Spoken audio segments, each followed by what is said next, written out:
It's no different than real estate. You add a little value and now the valuation goes up.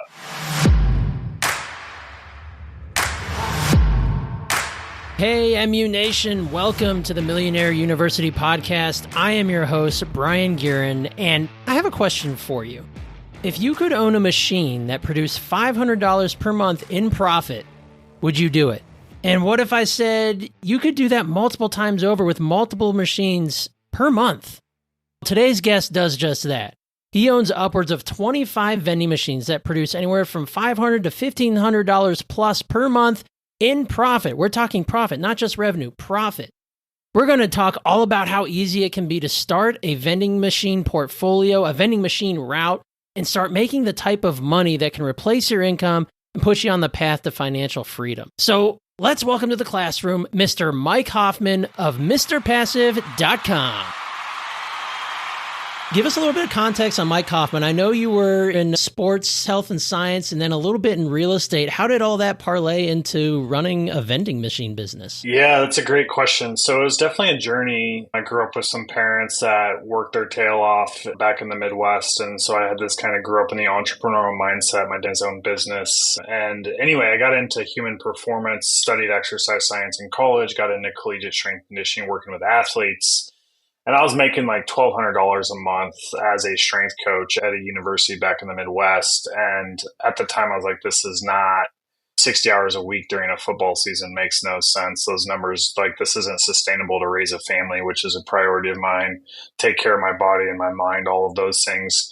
So I transitioned into trying to build income through other income streams. And I'd always heard about real estate. I got a cash flowing cheap property in St. Louis, like $70,000, $10K down payment, cash flowing a couple $100. And then when I was started traveling for a new job, I was always in airports during layovers. And I was always frustrated because they didn't have any healthy options and the vending machines were empty. But I knew there was something to it because this bottle of Kirkland water you could get for 10 cents at Costco, I was paying $4 for in the airport. And I knew someone was making money by just the hard work of stocking a vending machine at port. So I did a little research. I read an article in the Wall Street Journal about a guy working 15 hours a week, making 20 grand a month. And I was like, I need to explore this. So that's what led me to vending. So it was this whole kind of healthy options type interest plus a little literally earn some money while I'm sleeping. That's awesome. Yeah. And think about the markup on that, right? Like that 10-cent bottle of water going for $4 at the airport, and multiply that times however many water bottles are in that machine. Oh, right? It's crazy. I was looking at the sales reports from last night because now we have 25 of these things out in the wild. And with Jim, we just installed in last night. I think we did 30 bottles of water and Gatorade, and the bottles of water we're selling for $1.75. They cost us 17 cents from Costco. The Gatorade Zero is 64 cents from Costco, and we're charging $2.50. So like none of my stocks in my portfolio are giving me that return.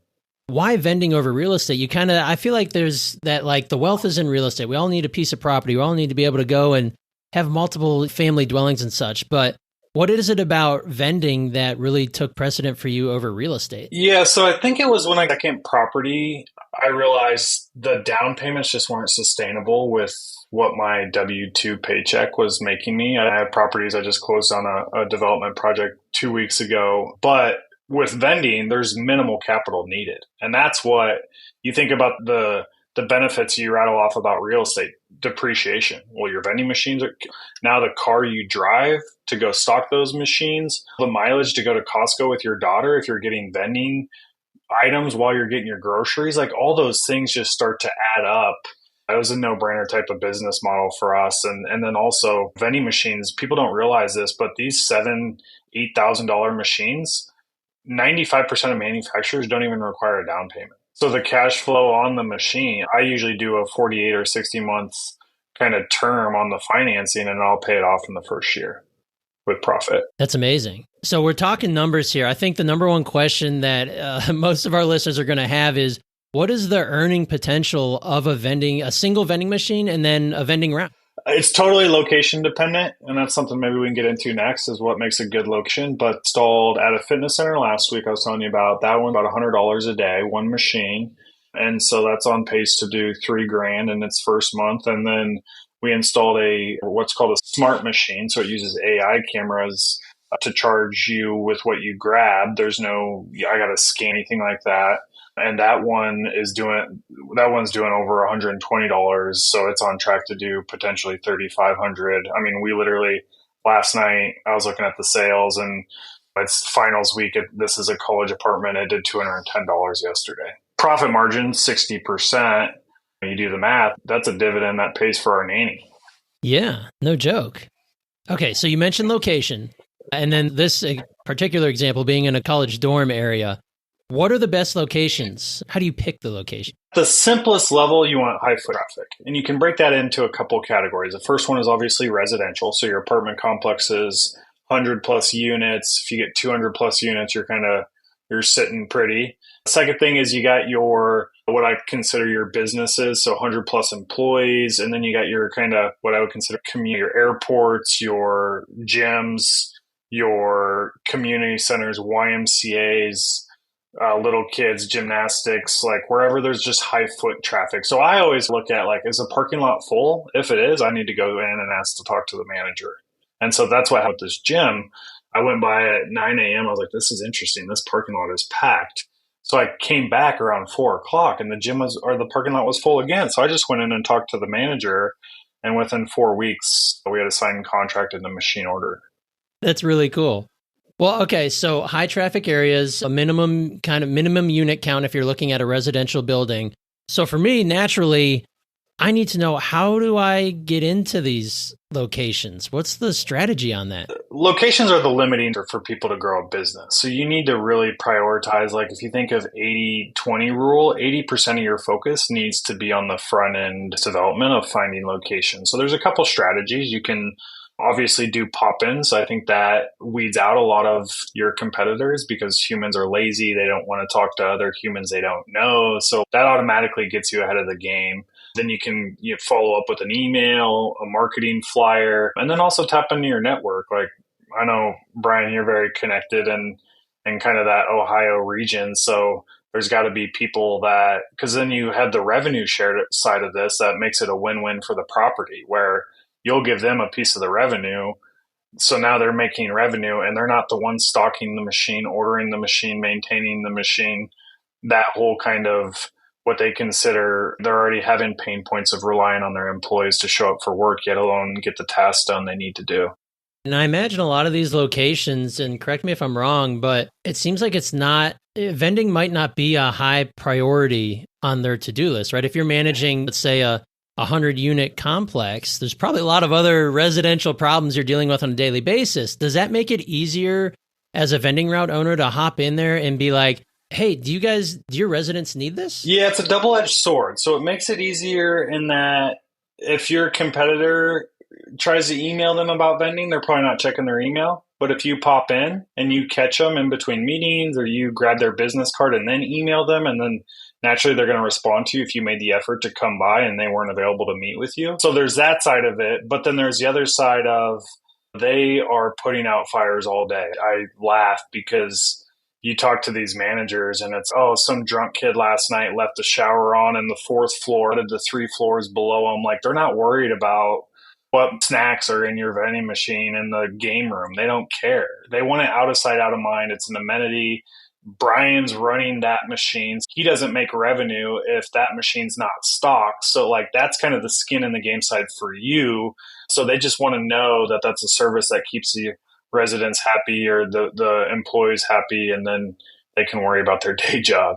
Hey, it sounds like you got to hit the ground running. You got to pound the pavement, you got to make the calls, got to make the emails. Kind of the classic in any form of business, you've got to put your sales head on, put yourself out there and start hitting the volume, right? It's no different for vending.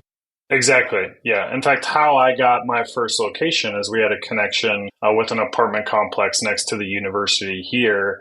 And so I just went in and asked for the manager, and she's like, oh my gosh, this was right at the beginning of COVID or right before COVID where, it was this whole what's going to happen over here thing. And so she's like, yeah, we want a vending machine. And I didn't even know where to go to find one. So it was like the classic, create the mess and then figure out how to clean it later type of thing. So she's like, yeah, we're ready to move forward. So thank God for ChatGPT wasn't even around then, but thank God for these websites with contract templates, and I just figured it out. And I actually the reason I picked this one manufacturer was, well, there's two reasons: no money down. And then they had the most YouTube videos on how to get a machine through a doorway, how to set the prices, how to turn the thing on. Like, cause I was coming at this completely as a beginner with, I didn't even know how to get on the bike with training wheels. So you mentioned the machines. Let's get into the nuts and bolts on, if I'm starting a vending machine business, where do I go to get my first machine? Who sells these? Do I buy them used? Do I buy them new? I know you mentioned new, and you can put zero money down for X amount of months, right?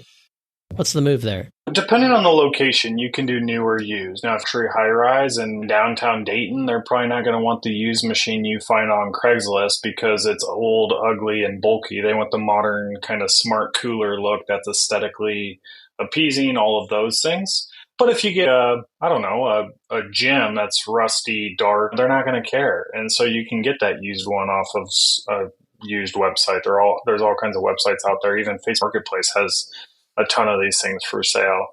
And then, yeah, it's a total, it's super simple. You get the machine delivered to the location. So literally all you're doing is unwrapping it. You know, if at the credit card reader, you need one of those because that's going to increase your sales by over 70% versus just cash. And then the beauty of this stuff is you just track all your inventory remotely from your phone. So you can track your sales from the night before when you were sleeping. You can track how many candy bars you need to take over there to go stock. And then it just kind of parlays and you build a system. And if you're like me about making things passive, then you can delegate once you know what you're delegating. So it sounds like going the path of new machine makes a little bit more sense in terms of, I imagine, we haven't talked about maintenance yet, but I imagine that's low because it's brand new. Do they deliver it like to the location, or are you lugging around this like 1,000-pound behemoth in a truck? Yeah, no, they deliver to the location. So those two I was telling you about earlier, doing over 100 a day. We just showed up. We showed up with the box cutters to cut all the plastic because it was obviously wrapped, sitting on a pallet that was delivered to the gym or to the apartment. You just meet the delivery guy there. They call you a couple days ahead of time, just like when you order a fridge or a big appliance. And it's the same exact process with a vending machine. Wow. Okay. So new. And then if you want to go the used route, what are the pitfalls of going used versus new? So I tried to save a couple $1,000s on my first ever vending machine in, I think, 2018. I got it off Craigslist. I was like, man, this is great. This machine is $5,500 brand new. I'm getting it for $2,900 and they're going to deliver it. Well, the machine broke in 6 months. And I don't want to be a vending machine expert. I don't want to and these things are built to last. Like if you look at the one, at that Super 8 or, some Motel 6, those things are probably 30 years old and those things are still running like a freaking tank. And so vending machines will last a long time. So after I bought that first one off Craigslist and it broke and then I had to call a maintenance guy and it's like, this is not what I want, that I've gone new ever since. Okay, new ever since. And like you said, you can put no money down over 60 months plus and just pay it off with your profits. It makes too much sense. It's like free money. It blows my mind how archaic and old this it's prime for disruption. This fitness center, $6,000 to get this machine on site, no money down. A lot of these companies won't even pull your credit. And so I did a 60-month lease for like $170 with current interest rates. I think it was like 8.9%. My first monthly payment of that 60-month term is 90 days after the machine gets turned on. So I'm going to do these first 90 days, Brian, I'm doing 90 days of sales. So I'm doing literally $100 a day. I'm going to do $9,000 in sales. My margins are 60%. I could, in theory, almost pay the whole thing off in 90 days. Now I'm going to pay back my operator that goes and stocks it and things like that. But my whole goal with all these financing is pay them off in the first year. And then I can use those machines as a depreciable asset, just like with real estate. Wow. Okay. They're tying it back to real estate. I see what you did there. So, and pricing wise, so it sounds like a new machine is anywhere in the ballpark of 6,000 to 10,000 versus a used being in that maybe 3 to 5? Is that Yeah, exactly. That's spot on. okay? Okay, gotcha. So it's a relatively, and it's not like you have to, like you said, you don't have to put that $6,000 down. Like it's this what makes vending a very low barrier of entry in terms of capital, startup capital. We have people in our community where they just want their 14-year-old to get a couple $100 a month to truly learn supply and demand and economy 101 through a vending machine. I mean, there's no easier way than making your teenager go buy groceries, mark up the prices in a vending machine, see what sells, and then go buy more of what's, that whole kind of supply and demand real world example. But the side of this that's really interesting is you can have the one person that just wants an extra $500 a month. So they put a vending machine in a gym. That's all they care about. And then you can have the other person that's like trying to set them up to leave from their W-2, or, we haven't that last January.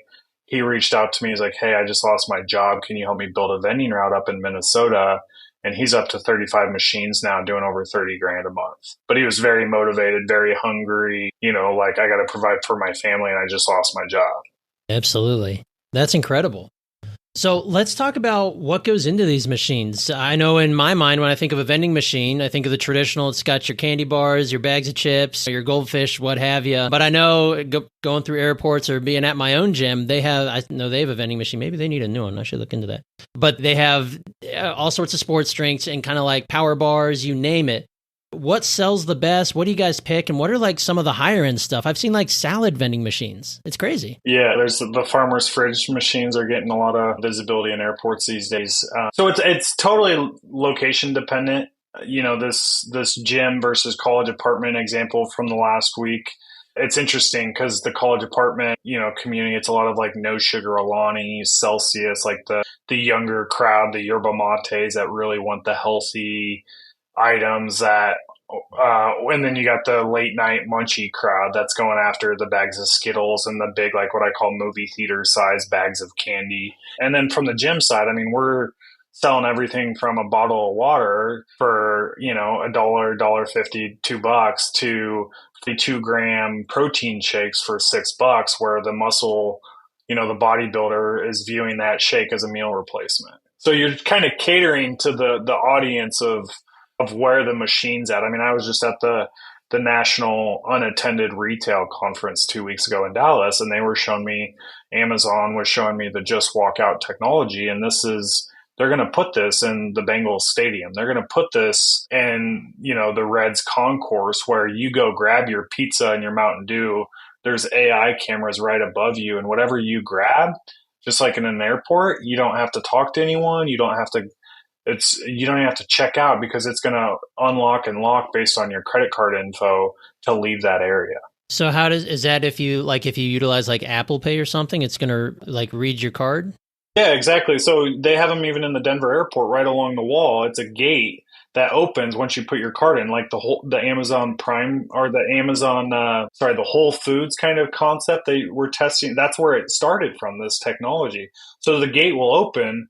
Brian walks in through the concourse. He's got his fridge of drinks. He grabs his Mountain Dew. It's got breads. Let's say Pizza Hut has their oven cooler, grabs a pizza. And then the next gate won't open until your card's been charged, because it quantifies with the cameras above you what you grab. So you don't even need to scan anything. It's not a self-checkout kiosk like a grocery store or anything like that. It's whatever you grab. I mean, to the point where if you put it back in the wrong spot and then I go grab it, the cameras still pick up on what that item was, even though it's in the wrong spot. That's all within a vending machine, or is this more of like a little like mini mart? If I'm thinking in the airport, it's like a mini mart. Okay. Yeah, it's like a mini mart. Yeah, but the technology, it's just AI cameras that are tracking your every step. So, what is the most profitable item? And maybe that depends on the location. But what if you were to calculate your across all of it? Is it more like a candy bar, or is it more like the salads? When you come to profits, drinks definitely have the best margins. I mean, you can do Kirkland bottled water is 10 cents at Costco, and then you can even do a step up of one of the alkaline waters for 7 cents. So we'll sell the Kirkland water for $1, which 90%. But you look at the other water, we'll do $1.75, and we'll go through 20 a day. But the other side is on the snacks. Candy bars have hard margins. Like if you get a Snickers, you're getting a 48 pack in bulk volume for 95 cents. Well, Brian's not going to pay more than maybe 2.25 for a little Snickers, where if we do Pop Tarts, like I literally get 48 packs of Pop Tarts from Costco.com, free delivery to us, 24 cents a 2-pack of Pop Tarts, and we'll sell out those things $1.50, $1.75 like it's no tomorrow. Wow. Okay.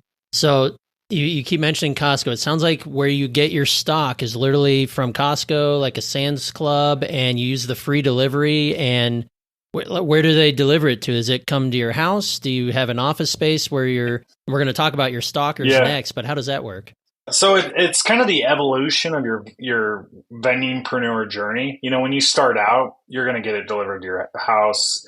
Your FedEx guy's going to hate you because he's there every other day, and you just keep getting boxes of heavy crap delivered. And then your trash guy's going to hate you because your recycling is going to have a ton of boxes in it. Like, that's the story. So when I first started, you get 1 or 2 or 3 locations, and you're just trying to see if it works. I actually got a little landscaping shed on the side of my house where I have, it's right inside the side gate. And I just get boxes, carry them over there. Then eventually I hired an operator for 3 hours a week. He'd come by the side gate, pull out the boxes to take to the vending machines, and kind of that whole flywheel. And now we're to a point where we actually have a national kind of distributor where we can get to a point where, because we're ordering so much bulk, we can get past the Costco and Sam's Club. But to start out, 24 cents Pop-Tarts selling for $1.50. There's no stock in my portfolio that does that every day. That's incredible. Okay, so we mentioned kind of where you stuff your massive gobs of food and drink. What about the people? I imagine you need to hire someone if you're just starting out, like this may very well be you. But when you get to the point of maybe it's not what you want to do in terms of going and stocking machines, who do you hire? How do you find them? What do you pay them? It's way easier than I ever thought, in that I always recommend for the first 90 days, you should roll up your sleeves, because you can't delegate something you don't know what to delegate. And then the second thing is, and we're talking, these machines take a half hour to stock. So that $100 a day machine, we're probably spending 4 hours a month at it. So like, it's not much of your time. You can do it on the way to the store, on the way to, hit bowls, go to the gym, whatever.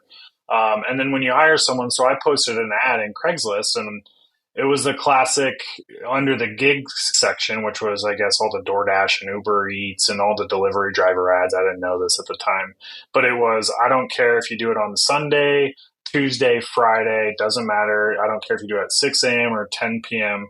It needs done once a week.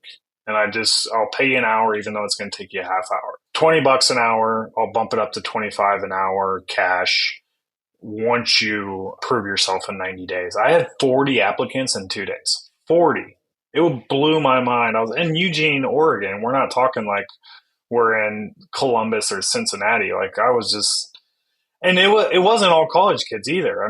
College kids aren't that motivated to work these days, which was fascinating to me. It was a bunch of just people that are looking, with inflation, they're trying to make ends meet and find jobs they can do. So I actually found a guy who commutes to Eugene 40 minutes on Monday and Tuesday, his off days from his day job, to bring his kids to it. He wanted his kids to go to a private elementary school because they're in a rural town outside of Eugene, Corvallis. So total dependable 50-year-old guy that just literally dropped his kids off at 8 a.m. on Monday and Tuesday and sat around until they got out at 2 o'clock.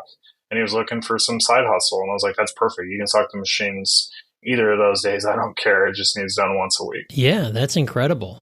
So, and now he works for me full time. Wow. Okay. Even better.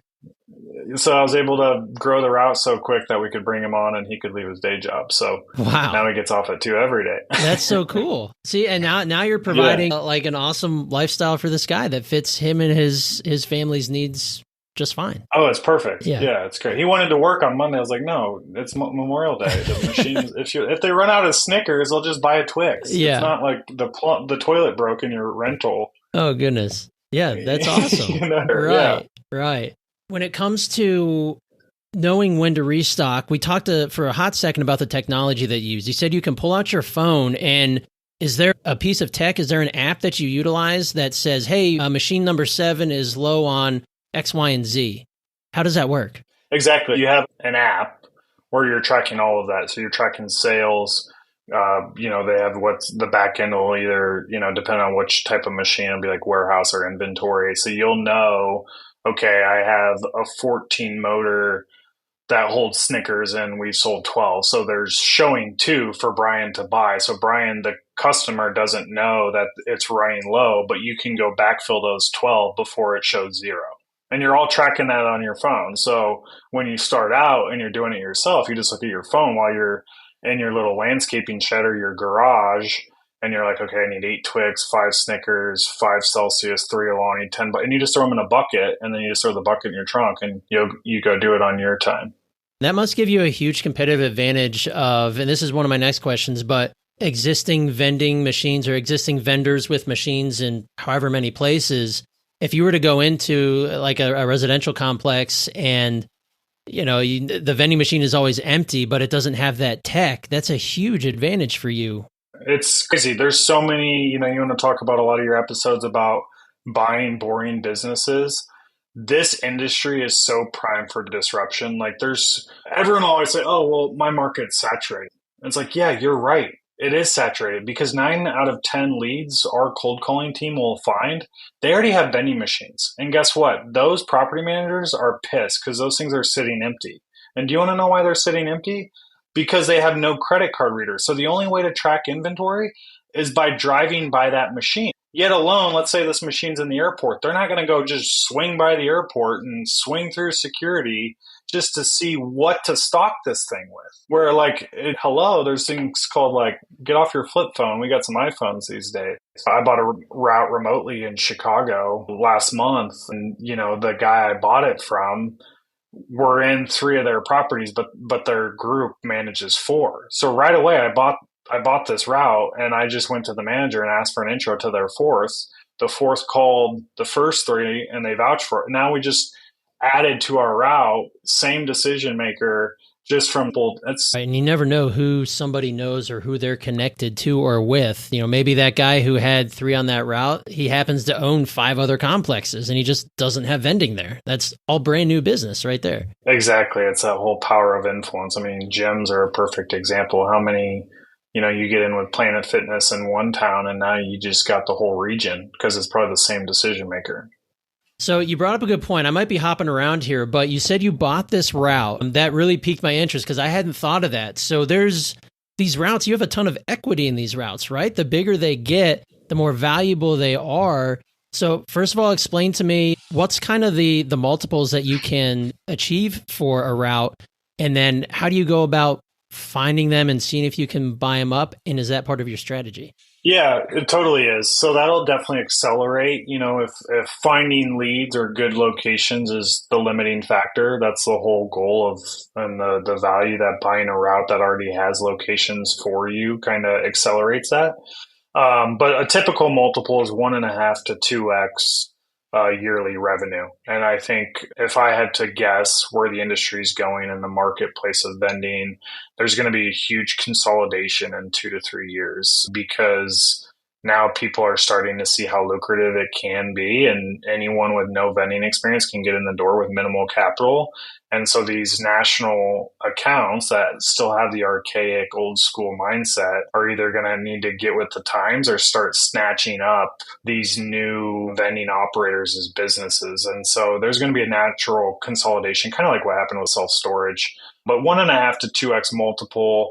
Ironically, the route I bought in Chicago was a screaming deal. It was actually less than a 1x multiple. It was a fascinating kind of case study. It just had a little bit of leverage there and got it under contract and was able to move forward with it. So just leveraged some seller financing and some kind of the seller had some things he needed to do in an urgent manner. So it kind of worked out for both parties. But you can easily buy a route and then add value to it, whether that's newer machines, whether that's adding credit card readers, or whether that's just going to ask for an intro to their sister property. Is there like a platform where these are listed, or do you kind of have to be in like Mr. Passive's underground to find out the people who have a route and might be willing to sell it? I mean, you got your classic websites for businesses for sale. You can do biz, buy, sell. There's some I even think there's like vendingrouteforSale.com or some Google search you can find with vending routes for sale. But yeah, the route that I bought in Chicago was actually through the underground community. Nice. The vending underground. I love that. Yeah. There you go. You mentioned the market is always saturated. And for those listening, I'm throwing up my air quotes. That doesn't mean you can't break into it. Are there large corporate players in the vending game that do they own all the airports? Are airports on the table for vending? What type of high level competition could there possibly be? Yeah, so there's definitely players. I think, Canteen, Aramark, I think Canteen did $880 million last year, which you talk about unattended retail. I mean, think about going into an airport, think about going into a sporting event or a concert and the lines at the concession stand. And all those people are making close to minimum wage. They're not reliable. They're massive headaches. So naturally, there's going to be this huge interest in how do we get people what they want when they want it and not lose them and their experience at a Cincinnati Reds game. So I say all that because this industry is completely untapped. And then the other side of it, where you can really position yourself against some of these national accounts, is vending isn't their core revenue. So like if we look at, a company doing 500 plus million, where they probably make more of their money is on the product and distribution, food distribution side. So like you look at Canteen, Canteen probably has a couple locations, or I know they do in all these big cities, but they're also doing all the food distribution that fills up the airplane before the flight. Like the little elevator supplier that goes into the backside of the airplane as you're onboarding on the front side. So are they going to stop by the apartment complex to fill the vending machine, or are they going to go to the Cincinnati campus to fill the cafeteria with soda kegs? They got bigger fish to fry. And so this is where, or even the gym example, are they going to swing by the $3,000 a month machine, or are they going to go swing by the public school that pumps through $3,000 of food a day? And these others kind of are left to the wayside. And then you also got, okay, they're already in. Let's say they're already in the biggest apartment next to University of Oregon with drinks. Well, guess what? You can go to that same manager and say, don't you want snacks? Or what about this salad vending machine? Or this pizza vending machine? Or, I mean, the Chicago route we bought, we just started adding crumble cookie to it. Because I think that's where the industry is going, is you're going to have product companies now fighting over space in your vending machine, just like they do at the grocery store. Pepsi wants to be in the grocery store and they don't want Coke in there. Same thing with a vending machine. So this just hit me. I was thinking of, you said minimum 100 units in like a residential complex. There are thousands, tens of thousands of hotels in the US. Are hotels an option? And I know like they have like their little mini marts. Could those be replaced by vending? Exactly. Yeah. So this is a really fascinating. So I had a meeting not too long ago with Marriott Corporate, and we were actually talking about their courtyards. They have the different levels, and all their courtyards have these, like you said, these mini markets right next to the front desk where you can go grab a little shooter of wine or an ice cream sandwich or a bag of chips, and then you got to go wait in line at the front desk. Well, their Marriott Corporate's number one pain point is the friction of what they call the customer experience. So what if Vendingpreneur A in Dayton is going to put a self-checkout kiosk in that courtyard's mini market right there in downtown? So now every time they come through, they have to put that product, gets expensed to their room card. They just swipe their room card. Now you got that whole feedback loop where they're not clogging up the front desk, where it's someone that wants to charge a room credit to their Cheetos while someone else has been waiting for 30 minutes just to check in for their room. And then now their employees that don't show up on time anyway don't have to stock that dang mini mart, because if that's Brian's location and Brian only gets paid on revenue, guess what Brian's going to be freaking incentivized to do? Keep that thing freaking full with the items that are selling. Using that as an example, is that something you mentioned, like a little self-checkout kiosk? Is that where, rather than buying a vending machine or multiple machines per se, you maintain that mini mart, but you're the purveyor of the kiosk? Exactly. Interesting. So the space is already there, the cooler's already there, the shelving's already there. Now you're putting a point of sale there, so there's not a bottleneck at the front desk. Wow. Okay. And Marriott, they don't do this themselves because it's just not a massive priority, or it's just easier to outsource it? Well, I think they're to the point where these mini marts, this is why they put these in all their hotels. Now their pain point is the reliance on their employees. Okay, we sold 20 bottles of Mountain Dew last night. Why does our cooler look like it's raided by a bunch of kids from a wedding party? And the lady that was supposed to work the front desk is too bogged down with checkouts and trying to chase down cleaners that didn't show. And just like all of those other daily tasks, that stocking that mini mart is not the priority. And so that's where they went down this path, and then they realized, like, well, we're a hotel, we're not a food provider. We've talked a lot about how this is kind of a local operation. Yet you you just bought that route in Chicago. I think don't you have like a mini mart in Philly? Philly, yeah.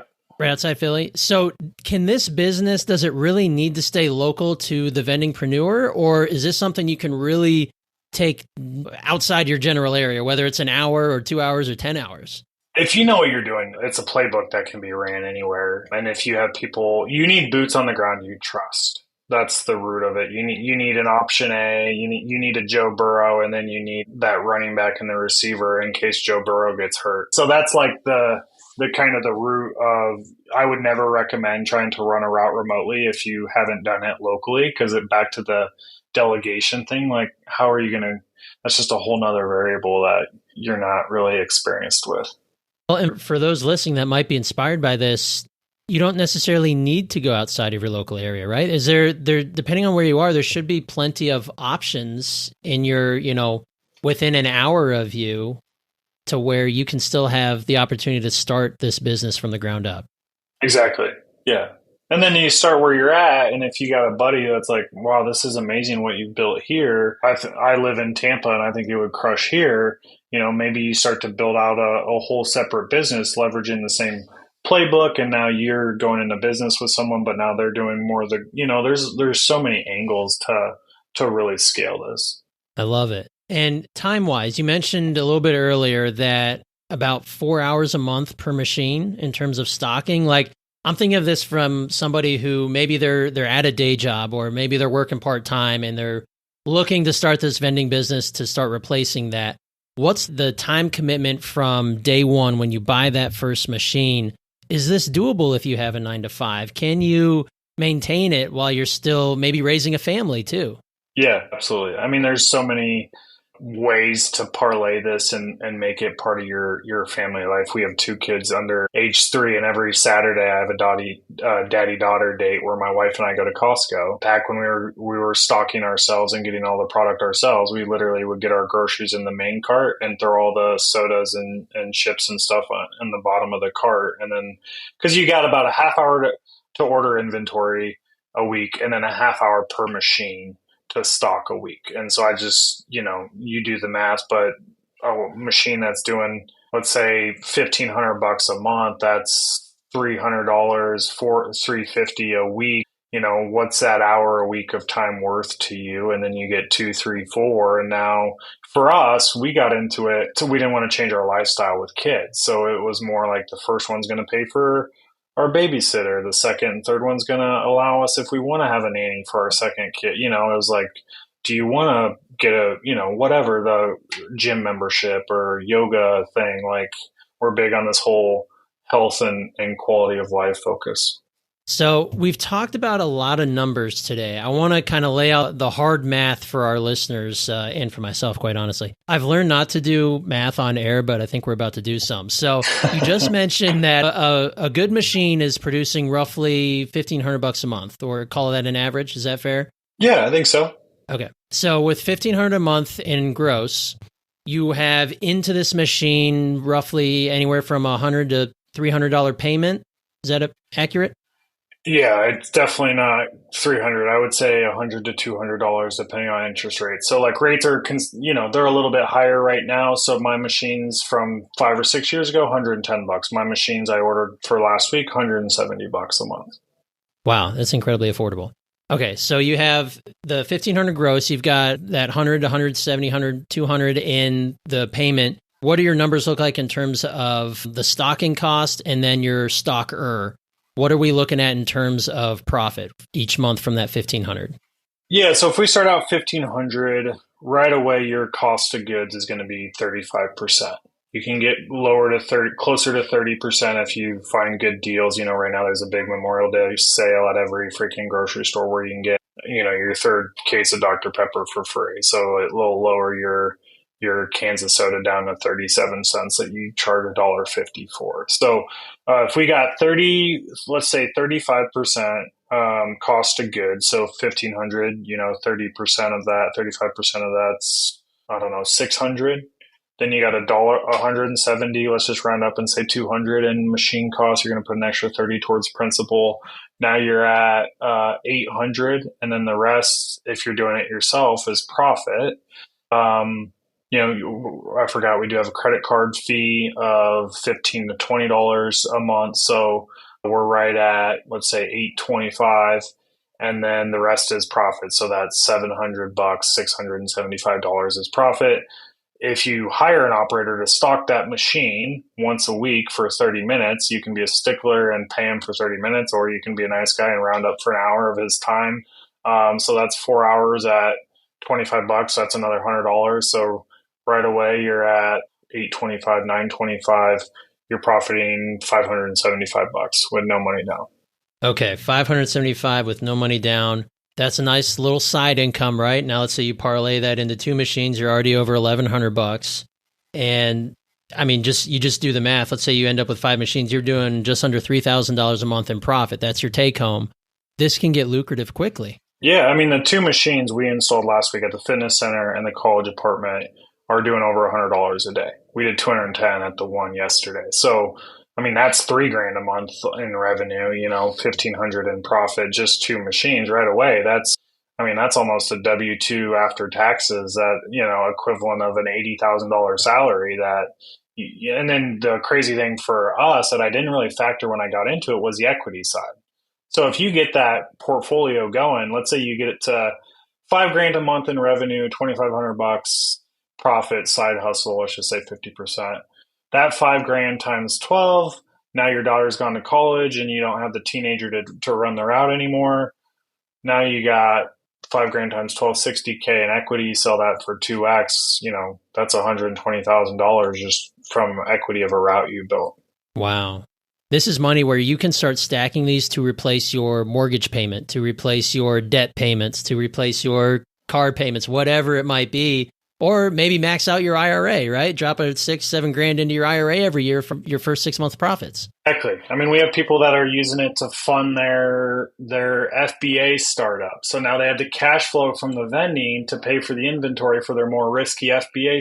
Like we got 3 carpet cleaners that, because you're calling into the same decision maker. So now they're taking our vendingpreneur leads and selling them on carpet cleaning or any type of commercial cleaning. So like, there's so many parlays to this that the thing about the different kind of income streams I have is vending's the most consistent. Like Warren Buffett's been talking about it forever, where he started his vending route when he was 18. He sold it when he was 19 for a quick buck, and he regrets it because it's water and food are essential items during any economic downturn. So you're always going to have people that are going to pay for convenience with that stuff. No doubt. So we talked about all the great things that can come from a vending route and being a vendingpreneur. Let's talk a little bit about if there are any liabilities or struggles. What can you run into that might be on the negative side or that need more attention in order to deal with them?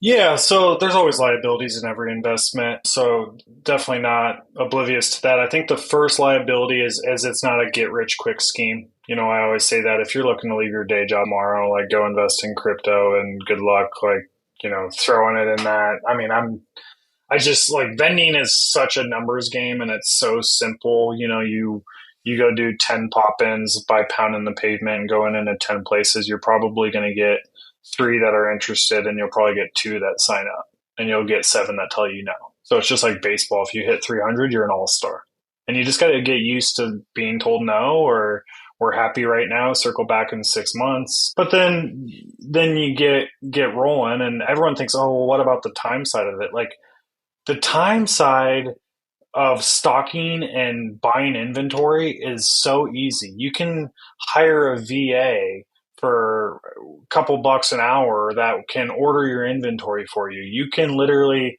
I hired my operator on Craigslist. I could only afford $60 a week for him for 3 machines. And I was still coming out well over 50% margins with those. And I wasn't doing anything besides, I just wanted to order the inventory because I didn't trust him yet to give him my credit card. So like, there's those things that, you got to kind of build trust in your route, and then you got to build, it's like running any business.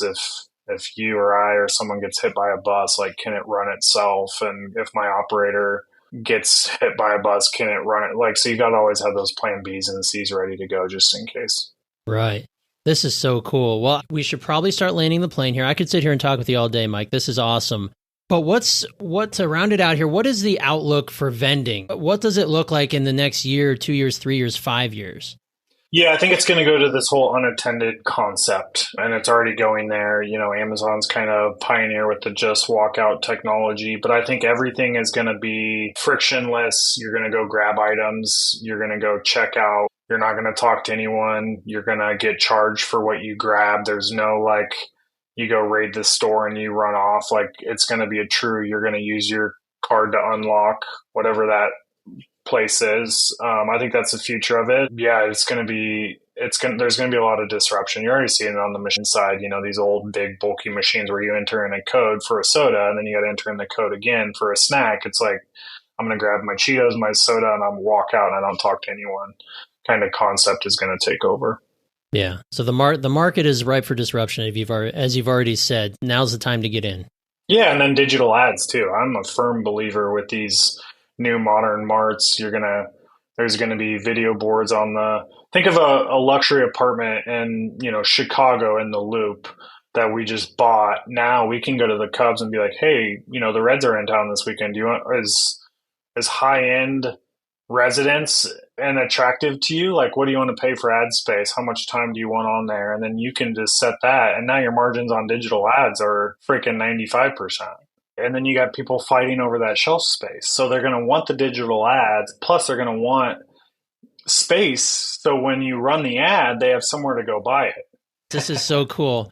All right. I want to round out our conversation here with Mike's best advice. Your number one piece of advice for somebody that's maybe you've just piqued their interest on vending, being a vendingpreneur.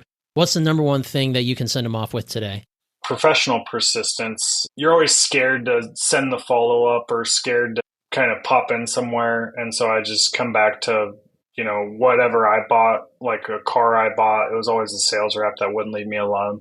And at the end of the day, he got my business. So professional persistence is just something that I'm super passionate about, that I think Cuban says it best. Like, patents and stuff are patents, but people that rise to the top are people that are going to be persistent and just get after it. And so that's kind of what I always live by.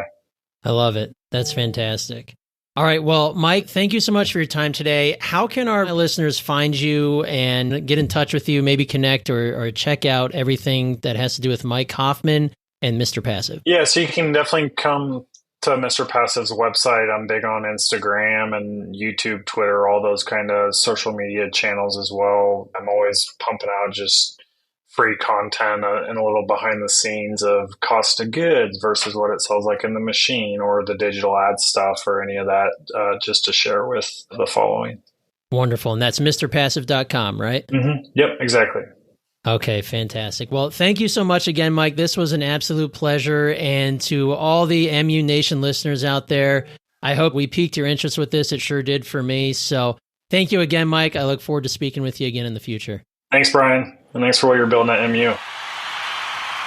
Thank you so much for joining us, Mike. You really brought the noise, and man, those were some serious value bombs. If you weren't aware of the vending industry before this, then you certainly are now, and you can realize along with me that the barrier of entry to this type of business is not very high, and the upside is massive, especially when you can start building equity in these routes.